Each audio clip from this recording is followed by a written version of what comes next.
I never thought I'd be one of those people who discovered something life-altering by accident, but that's exactly what happened on a boring Tuesday afternoon while I was just trying to find our internet bill.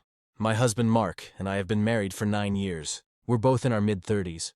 No kids yet, living what I thought was a stable, responsible adult life. We weren't rich, but we were comfortable, bills paid on time, small vacations once a year, a shared savings account we contributed to every month. At least, that's what I believed. Mark has always handled most of our finances. Not because I couldn't, but because he insisted. He said numbers. Stressed me out that he liked being in control of that stuff. I trusted him. Why wouldn't I? He was my husband. Looking back, that trust might have been my biggest mistake. Was working from home that day.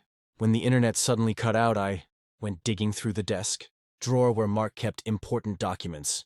I expected to find a bill or login info. None of them were cards I recognized.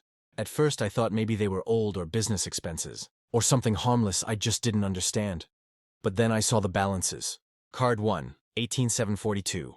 Card 2, 11,390. Card 3, 9805. My heart dropped. Over $39,000 in credit card debt. My hands were shaking as I flipped through the statements. High interest rates. Minimum payments barely being met. Late fees on one of them. And the purchases. Luxury electronics. High-end clothes. Fancy restaurants. Hotel stays I was never part of. None of this showed up in our shared accounts. This wasn't a mistake. This was hidden. I didn't confront him right away. Instead, I spiraled. I pulled up our savings account. It was lower than it should have been. Not empty, but noticeably smaller. I checked our checking account history. There were transfers I didn't recognize. Small enough to avoid attention. Frequent enough to add up. My mind raced with worst-case scenarios. Gambling. An affair. Drugs. Some kind of double life. I felt sick. For hours I sat there wondering how long this had been going on, and whether our entire marriage was built on lies. By the time Mark came home that evening, I was exhausted, angry, and terrified. I didn't yell, I didn't scream. I laid the statements on the kitchen table. "Can you explain this?" I asked. Mark froze. Not confused. Not surprised. Just caught. He sighed, sat down, and rubbed his face like he'd been waiting for this moment. "I was going to tell you," he said.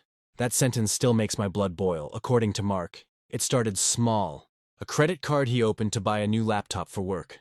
Then another for emergencies. Then another because the first two were maxed out. He admitted he liked the feeling of not worrying about money, even if it was borrowed. He liked nice things. He liked going out with coworkers without feeling embarrassed. He liked pretending everything was fine. I asked him why he never told me. His answer: "I didn't want you to think less of me." I stared at him in disbelief. Here's the part that hurt the most. He hadn't just hidden the debt. He had used our joint savings to make minimum payments when things got tight. Money we agreed was for emergencies, for a house upgrade for our future kids. He justified it by saying, "It's our money anyway." I felt like the floor disappeared beneath me. This wasn't just bad spending. I told him he broke my trust. He told me I was overreacting. I said we could lose everything if this continued. He said, "It's under control." I asked why one card had hotel charges in another city. He said it was a work conference. When I asked why he never mentioned the conference, he snapped and said I was interrogating him like a criminal. That's when I lost it. I told him he lied to me for years, that he made decisions that affected both of us without my consent, that he treated me like a child who couldn't handle the truth. And then he said something I'll never forget. "If you trusted me, you wouldn't be this angry." We didn't speak for 2 days. I slept on the couch. I cried in the shower so he wouldn't hear me. I replayed every moment of our marriage, wondering what else I didn't know. When we finally talked again, I told him we needed a plan. Full transparency. Shared access to all accounts. Credit counseling. No more secrets. He agreed reluctantly. But then he added, "I just wish you hadn't confronted me like that. You made me feel ashamed." That's when doubt crept in. Was I too harsh? I told my sister. She said I should have confronted him sooner and harder. I told my mother. She said, "Men make mistakes, at least he didn't cheat." I told a close friend. She asked, "Are you sure he told you everything?" That question haunted me. We're still together. Technically, the debt isn't gone. The trust isn't repaired. And every time my phone buzzes with a bank notification, my chest tightens. Mark insists he's trying. He shows me spreadsheets. He talks about budgets. But sometimes, when I look at him, I don't see my partner.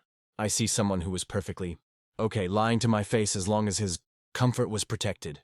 Am I the asshole for confronting my husband about his secret credit card debt? For being angry instead of supportive. For questioning his integrity instead of quietly helping him fix it.